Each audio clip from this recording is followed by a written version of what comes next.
భారతదేశ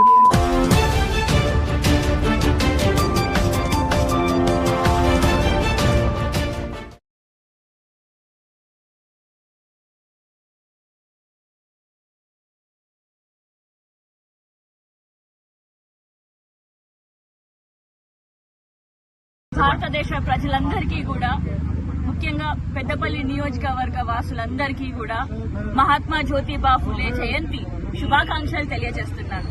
మరి నేడు మహనీయులు ఫులే గారిని స్మరించుకోవడానికి గల కారణం వారు మహిళల పట్ల, అదేవిధంగా బహుజన వర్గాల పట్ల, మరి ముఖ్యంగా విద్య పట్ల ఆయన చూపినటువంటి ఆసక్తి, ఆయన చేసినటువంటి పోరాటం వల్లనే. మరి ఆయన గురించి చెప్పుకుంటూ నేను ఒక మహిళా మూర్తిని కూడా స్మరించుకుందామని అనుకుంటున్నాను.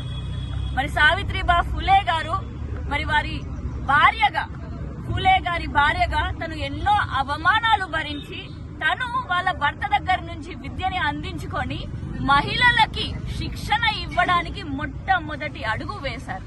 మరి ఈ విధంగా ఒక భార్య, ఒక భర్త కలిసి అడుగులు వేసుకుంటూ మరి ఒక ప్రపంచనాన్ని, విద్యా ప్రపంచనాన్ని సృష్టించినందుకు వారి మేలు ఎన్నటికీ కూడా మరవకుండా మేము ముందుకు వెళ్తామని తెలియజేసుకుంటూ, నేడు పెద్దపల్లి పట్టణంలో ఉన్నటువంటి ఫూలే విగ్రహం వద్ద ఎంతో చక్కగా, ఎంతో ఘనంగా బీసీజేఏసీ ఆధ్వర్యంలో మేము వారి జయంతి వేడుకలని జరుపుకున్నాము. ఈ వేళలో అందరికీ శుభాకాంక్షలతో పాటు ధన్యవాదాలు కూడా తెలియజేసుకుంటూ